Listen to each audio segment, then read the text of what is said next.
Empezamos entonces con Juan Goytisolo. Juan, usted escribió 2 libros, Coto Vedado y En los reinos de Taifa, donde describe una cantidad impresionante de episodios de su vida. Yo creo que ha mezclado en esos libros su vida y su literatura de una manera que ya a partir de ahí es muy difícil separarla. Le dio muchos elementos de su vida al lector. Por eso quería empezarle haciendo algunas preguntas sobre su vida, que usted nos permite eso porque están en el libro, digamos. De una familia tradicional, burguesa, con un padre con poca inclinación al mundo del arte, salen 3 hijos escritores. ¿Cómo se puede entender eso? Creo que la explicación es clara si se tiene en cuenta el destrozo que ocasionó la guerra civil en mi familia. ¿Por qué? Cuéntelo. En fin, Pavese dijo en una ocasión que la literatura era la defensa contra las ofensas de la vida. Y creo que ha sido una reacción instintiva, defensiva. Es decir, no todo el mundo que ha sido agredido por una guerra ha escrito, desgraciadamente. Esto sin duda interviene otros factores. Es decir, por parte paterna no hay ningún antecedente literario, por parte de mi familia materna sí. Hubo una bisabuela o tatarabuela andaluza que escribió en el siglo XIX una novela a la moda de las novelas de Walter Scott, que no he leído nunca, y un tío abuelo mío, también por la rama materna, fue el traductor de Omar Khayyam y fue un personaje literario de la época. Y su madre leía mucho, usted cuenta que tenía una buena Mi madre era una gran lectora. Esto lo descubrí en mi adolescencia cuando pude tener acceso a su biblioteca. Entonces había libros, sobre todo libros franceses. Por eso mi primera formación literaria fue más bien francesa que española, porque fueron los libros que formaban parte de la biblioteca de mi madre. Que usted tenía en su casa. Usted hablaba de los destrozos que la Guerra Civil Española produjo en su familia. Lo trato de llevar a una fecha que yo rescaté de Coto Vedado, la mañana del 17 de marzo de 1938. ¿Usted qué edad tenía y dónde estaba?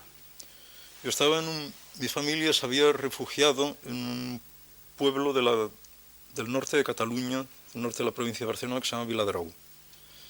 Al principio de la guerra, mi padre era el gerente de una pequeña fábrica y fue detenido sin razón, como en la zona republicana, como ocurría en aquella época. Él era una persona de convicciones, digamos, muy tradicionales, muy católicas, muy de derechas, y fue liberado y contrajo, no sé si por aquella época, no estoy seguro, contrajo una pulmonía que lo obligó a guardar cama durante 2 o 3 años. Entonces fuimos a este pueblo del norte de Barcelona y mi madre bajaba de vez en cuando a la ciudad, pues a ver a sus padres, a mis abuelos, a su hermana, y a comprar a veces cosas que necesitábamos. ¿Y usted qué edad tenía? En el año 38 tenía yo, exactamente, acaba de cumplir los 7 años. ¿Y esa fue la mañana, la última mañana que vio a su mamá? Sí, claro. ¿Y en qué circunstancias muere su madre? Bueno, corresponde a los bombardeos de terror de la aviación franquista, cuando empezaron, de hecho, a ensayar con armas alemanas, italianas, la guerra mundial. Es decir, España sirvió de laboratorio para los países del eje de la guerra que estaban preparando. Entonces fue, por ejemplo, un bombardeo dirigido a causar víctimas entre la población civil. Este bombardeo, según he leído, ocasionó centenares de personas que murieron. ¿Y realmente, como dice usted ahí en el libro, nunca pudo reconstruir la forma en que murió su madre? No, la zona se sabe. Era en el centro de Barcelona, es decir, Gran Vía, esquina Paseo de Gracia. ¿Cómo se siente alguien cuando usted lo cuenta muy bien en el libro, cuando está viendo la película, muchos años? ¿Qué edad tenía cuando vio la película? Moría en Madrid. Moría en Madrid. Pues no sé en qué fecha exacta fue la realización de la película. Frédéric Rossif me llamó... 61 debe haber sido. Sí, era a principios de los años 60. Me llamó para que visionara una serie de materiales fílmicos que él tenía, estaba preparando el montaje de la película. Y usted asesoró a Rossif ahí. Sí. Y dio la casualidad de que pasaron el documental, un documento, no sé si del gobierno republicano o de la Generalitat de Cataluña, que hablaba de la brutalidad de este bombardeo. Y bueno, fue un episodio, digamos, traumático. ¿Y usted trataba de ver si podía descubrir?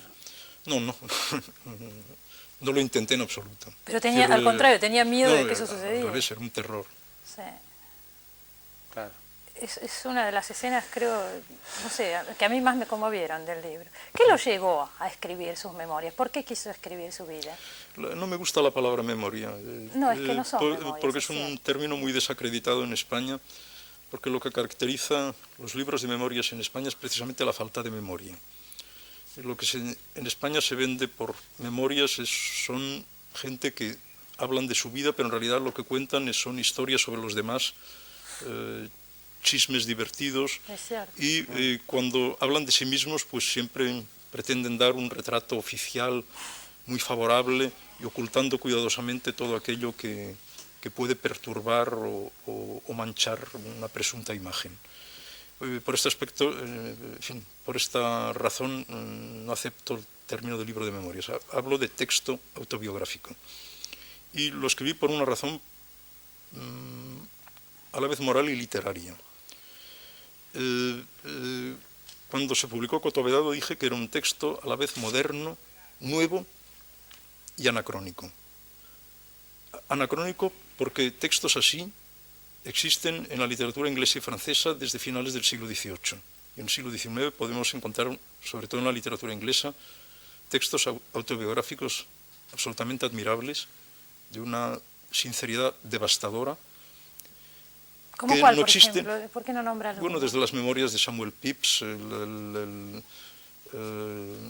De Profundis de Oscar Wilde, las memorias de Frank Harris, la lista sería larguísima. En España esta tradición no existía.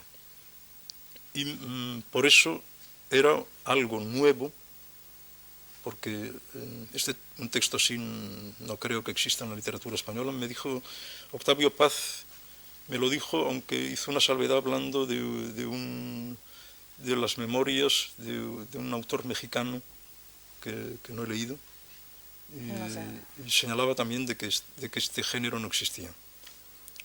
Y esta fue la razón, es decir, que fue una razón a la vez moral y porque me interesaba decir ciertas cosas, explicar un poco precisamente el descubrimiento de mi vocación de escritor y sobre todo la transformación de mi escritura hasta la reivindicación del conde don Julián. Precisamente en Los reinos de Taifa, el último capítulo, ya es el paso de la autobiografía a la literatura. Ya es como una introducción a la reivindicación del conde don Julián. Está claro. Y por eso detuve allí la biografía, porque ya a partir de este libro ya los textos hablan por sí solos y no necesito hablar. Usted no lo necesitó. Usted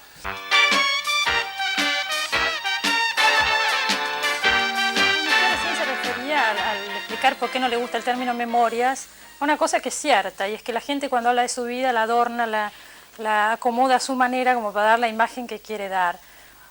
Leyéndolo usted pensé que su caso es exactamente el contrario, o sea, trabaja teniendo muy claro que no quiere distorsionar dentro de lo que la memoria normalmente falla o distorsiona, no quiere distorsionar absolutamente nada, pone sus defectos muy claramente arriba de la mesa. Pero además, con una acotación, Sí. sin entrar en la conmiseración, ¿no? Ah, no, absolutamente. Pero inclusive ahí habla de cuando usted renuncia, se da cuenta que no quiere hacer, digamos, carrera literaria. Yo supongo que esto es parte de esa cosa. Una persona que cuenta su vida y sus debilidades y sus dudas de semejante manera es porque no está haciendo una carrera literaria.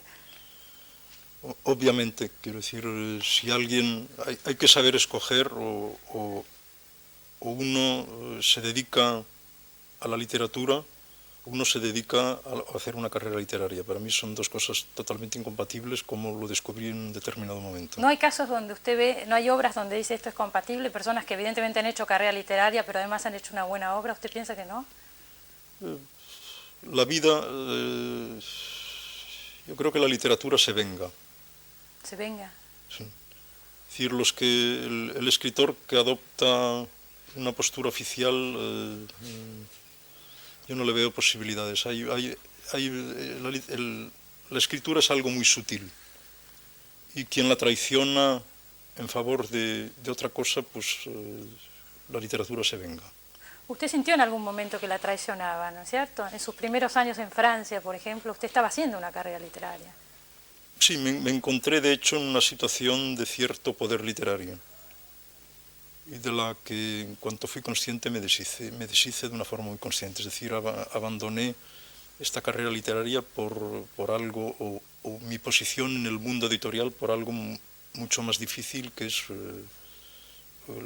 la aventura literaria.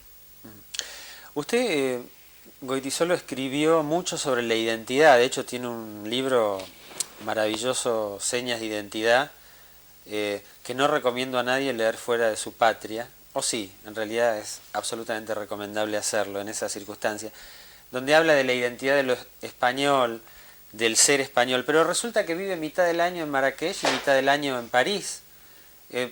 ¿Cómo se explica o cómo se lo explica a usted a su identidad nunca desmentida de escritor español? Bueno, yo creo que los seres humanos no somos árboles, es decir, tenemos pies y nos movemos. Sí. Entonces, por una serie de circunstancias, yo salí de España por hallarme en desacuerdo total con el régimen que había en aquella época, pero la verdad es que la muerte de Franco llegó demasiado tarde para mí. ¿En qué sentido? Es decir, yo lo comparé en el texto que escribí cuando murió, de que era como el recibir un sí a una propuesta amorosa que has hecho muchos años antes, cuando la persona a quien te has dirigido ya no te interesa. Y la verdad es que esperé demasiado este momento, y cuando llegó ya, de hecho me había habituado a vivir en París, me había habituado a vivir en Marruecos, y me siento mucho más cómodo en París o en Marrakech que en Madrid o en Barcelona. ¿Y llegó a odiarlo a Franco? Sí, sin duda lo odiaba, aunque luego, irónicamente, lo he felicitado pues, por el hecho de haberme obligado a partir y de haber cambiado el rumbo de mi vida. O sea que fue él el que decidió, y se lo agradezco infinitamente. Entre las tantas cosas que usted cuenta en su libro que va rompiendo, como lo que hablábamos recién de la carrera literaria, también se va apartando de un cierto compromiso político que tuvo en sus primeros años en Francia. Y habla de un cierto desencantamiento de la Habría que ideología. matizar. Me alejé de la política española cuando yo fui durante unos años lo que se llamaba compañero de viaje del Partido Comunista Español, en una época en que la mayor parte de los intelectuales formaban parte de él. Y cuando hubo una crisis interna en la que me vi mezclado de forma totalmente involuntaria, decidí no escribir más de política, porque no quería hacer una crítica de un partido que estaba en la clandestinidad en una época como la de Franco, es decir, que pasé a escribir sobre otros temas.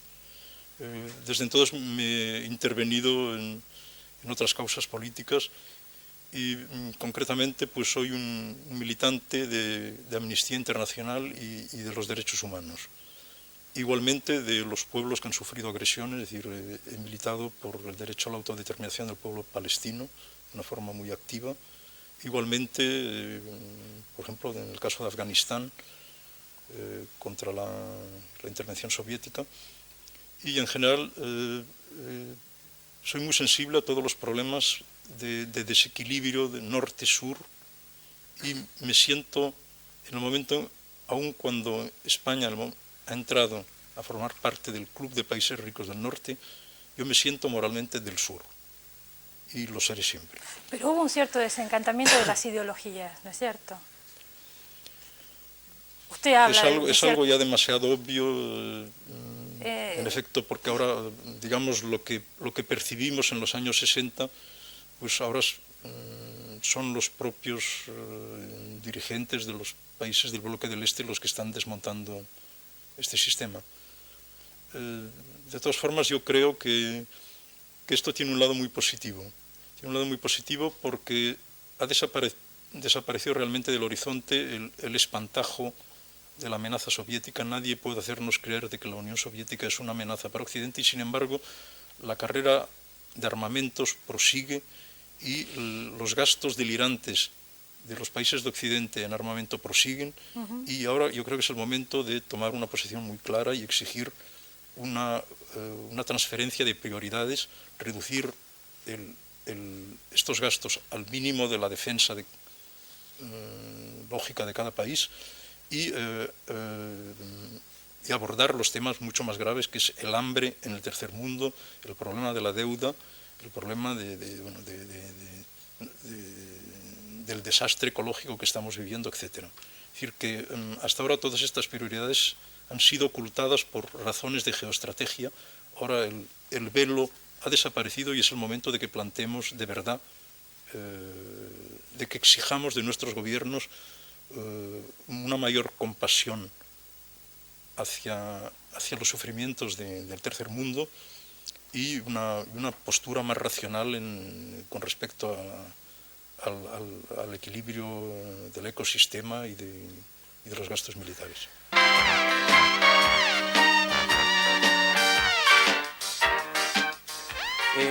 Goytisolo, al principio del programa Unamuno hablaba de las palabras, del valor de las palabras. Usted tiene el solo incorporado en su apellido. ¿Usted es un solitario? Un escritor es siempre un solitario, porque el acto de la escritura se ejerce en la soledad. Y es otra forma de comunicar con los demás. Y la otra cosa que le quería preguntar es que en la Argentina en estos días hay una polémica acerca del uso de la memoria histórica, política, recordar, olvidar. Y entonces a quien ha usado tan espléndidamente el género de la autobiografía y quien ha usado también la memoria, es pertinente preguntarle qué clase de valor, qué clase de herramienta es la memoria para un pueblo. Yo creo que un pueblo que pierde la memoria es un pueblo que está condenado a repetir sus errores. Solo el conocimiento del pasado nos puede ayudar a no repetir lo que ha ocurrido en él. En el caso de la historia de España es muy claro que este conocimiento ha servido a algunos políticos para evitar esta desdichada historia que hemos tenido durante siglos. A mí me parece fundamental este conocimiento. Es decir, no se puede forjar el futuro a partir de la desmemoria y del olvido. Lo mismo sucede con la vida privada de las personas, de pronto. Lo que usted decía, repetir los errores. Sí, pues hay errores personales y errores nacionales. Pero en eso se me ocurría que se podía hacer un paralelismo, ¿o no? Sí, de hecho, por ejemplo, en el caso de la historia de España, es muy claro que la obra de algunos historiadores, pienso en primer lugar en Américo Castro, ha sido muy útil para hacernos ver cuáles fueron los fallos que determinaron la decadencia española. Que hubo razones objetivas, pero fueron sobre todo razones subjetivas. Y creo que las analizó muy bien y la lectura es una lectura muy saludable porque obliga a todo español a comprender el porqué de este pasado desgraciado que ha sido el nuestro. Seguro. ¿Cómo ve España hoy? España está hay algo importante que ha sido el ingreso, la democracia y el ingreso de España en la Comunidad Económica Europea ha cerrado por fin un debate que polarizaba la vida cultural española durante siglos. Es decir, si somos o no europeos como los demás. La gente comprobaba el retraso de España con respecto de Europa y se sentía muy incómoda en reconocer que había un pasado histórico en España que no correspondía exactamente al de los demás países de Occidente. Es decir, esto creaba una serie de complejos de inferioridad, una serie de ocultaciones, de rechazos, de páginas enteras de nuestra historia. Yo creo que ahora es el momento de perder todos estos complejos, de ver lo que nos separa del resto de Europa como un enriquecimiento y jugar el papel que yo creo que corresponde a España, es decir, no encerrarse en una Europa como miembro más de un club de países ricos con derecho reservado de admisión, sino de servir de puente hacia Latinoamérica y hacia el mundo árabe. ¿Podrá? Yo creo que debería haber una voluntad política muy clara en esto. ¿Querrá? Claro. ¿Estará esa voluntad? Usted sabe que, por ejemplo, hay un tema que es el de la visa, que dicen que cuando en el 92 a nosotros se nos va a pedir visa para entrar en España, por los requisitos que va a tener España al entrar, al abrirse las fronteras. Bueno, hay algo realmente muy desdichado en toda Europa, que es al llegar a cualquier aeropuerto de ver esta línea divisoria entre pasaportes de miembros de los países de la Comunidad Europea y no miembros, y ver que los miembros entran con toda facilidad y los otros son objeto de todo tipo de investigación, etc. Esta situación me parece inadmisible y debo decir que en los distintos países que estoy es algo que me choca profundamente. En España, por lo menos, he tenido a veces enfrentamientos con la policía de fronteras por la forma con la que se dirigen, por ejemplo, a los inmigrantes del norte de África. Tienen mucho miedo a la inmigración. Sí, pero hay que abandonar esta obsesión de considerar el continente europeo, como definió un político, como una fortaleza. Es decir, ¿qué significa la palabra fortaleza? Es decir, yo ya estaba contra... si la palabra Europa tiene un sentido, es la Europa de la Declaración de los Derechos del Hombre. Entonces no podemos sentirnos a la vez orgullosos de ser, digamos, el continente que ha predicado los derechos del hombre y luego no aplicarlo a los demás. Sí, es un contrasentido, ¿no? La sabiduría popular ha interactuado y entonces los españoles nos dedican chistes de sudacas y nosotros le dedicamos chistes de gallegos a la vez, ¿no? Es como una interactuación de la cultura popular, ¿no es cierto? Ya fuera de cámara le contaré algún chiste de gallego si es que me acuerdo. Y usted me contará algún chiste de sudaca si es que conoce. El señor Goytisolo además hace en España, para Televisión Española, un programa de televisión, de televisión cultural que se llama Al-Qibla. ¿Qué quiere decir Al-Qibla? Es sobre el mundo árabe, ¿no? Sobre el mundo islámico en general. Al-Qibla es la palabra árabe que designa la dirección que toman los musulmanes para rezar, es decir, la dirección de la Meca. Lo tomé porque me pareció una palabra hermosa y es un programa compuesto de 13 filmes que abordan aspectos muy distintos del mundo islámico, desde la música marroquí, la lucha turca, ciudades como el Cairo. No he pretendido absolutamente hacer un programa de resumir la cultura árabe, porque sería a la vez pretencioso, aburrido y didáctico, sino que he tomado temas que me interesan a mí personalmente. ¿No tuvo curiosidad de conocer al presidente Menem, que es descendiente de la cultura islámica? Mire, no tengo la menor curiosidad en conocer ningún rey ni presidente. Es decir, no comparto la fascinación de García Márquez por los grandes personajes. Es decir, creo que soy el único intelectual español que no ha estrechado la mano al rey, persona que merece toda mi consideración, pero no tengo el menor interés en conocer a ningún rey ni jefe de gobierno. Ya explicó que no hace carrera literaria. Me gustaría que someramente nos diera un panorama sobre la literatura española en este momento. ¿Cómo la ve usted? No soy la persona más indicada para hablar de ello porque vivo fuera de España y no estoy muy al tanto de, ¿No la de lo que se publica. En general, en los últimos años, el tiempo de que dispongo no lo empleo para leer, sino lo empleo para releer. Y en general no leo ningún libro si no tengo la completa seguridad de que lo voy a releer después. He descubierto con los años que lo que me interesa es la relectura y no la lectura. O sea que estoy muy poco al tanto. Ha descubierto que no hay publica. mucho tiempo y hay que aprovecharlo bien, además. Sí. Bueno, Tampoco, no, pero me interesaba preguntarle esto. Hay un interés enorme en España en este momento por los autores españoles. Se lee muchísimo, ¿no es cierto? A los autores dentro de España. Bueno, hay una euforia cultural, pero creo también que hay una confusión muy grande, porque no se sabe distinguir lo que es el texto literario del producto editorial. En España se publica una gran cantidad de productos editoriales de calidad diversa, de buena calidad, de calidad media y de calidad baja, como en todos lados, pero los textos literarios son escasísimos. Y para mí la literatura progresa en función de la aparición de nuevos textos literarios. Fuera de cámara esta noche, secundando a Juan Goytisolo, autoridades del ISI, a quienes les agradecemos, Pedro Molina Tembouri y Pilar Saro. Sí, Gracias. les agradecemos mucho por haber venido y por supuesto a Goytisolo.